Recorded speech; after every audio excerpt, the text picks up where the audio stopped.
I think it's a very exciting event, and being a part of Grand Thornton to support the Economic Times Rajasthan Business Summit for this event.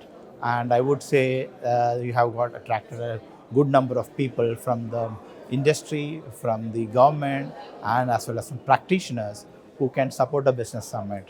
And to be specific to your question about the event which I participated, it is primarily on socio-economic development through digital transformation.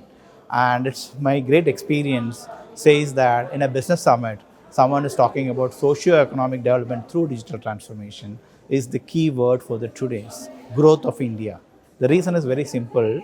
When you're looking at a $1 trillion economy and the growth which has to happen on an equitable basis across India, that was one of the key points which actually came in through digital literacy, financial inclusion, and supporting the growth of rural India is the thing which we actually emphasized. And the eminent panelists actually threw a light on how can this enable the growth in terms of employment generation, entrepreneurship, sectors like agriculture and MSME which they spoke about, and also the inclusion of women and other sections of people who can come into the larger foray of this kind of a social development for the growth of India. So I really appreciate the organizers and the government of Rajasthan and ET for bringing this kind of a perspective in a business summit, which is the first of its kind, which I would say happening on a summit like this.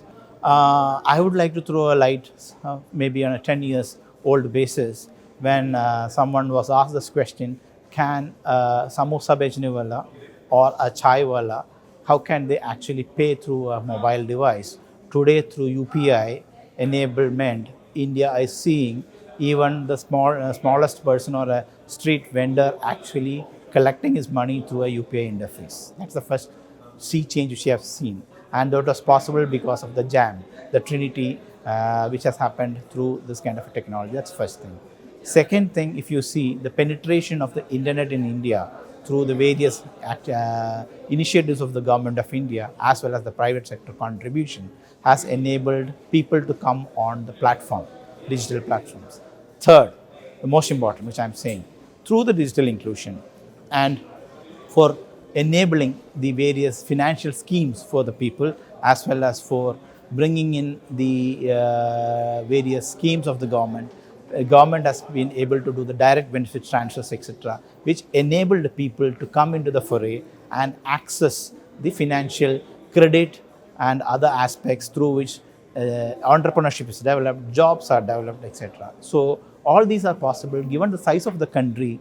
Nowhere in the world for a 140 crore population, India, what we see today, this transformation is primarily because of the digital inclusion and the digital transformation.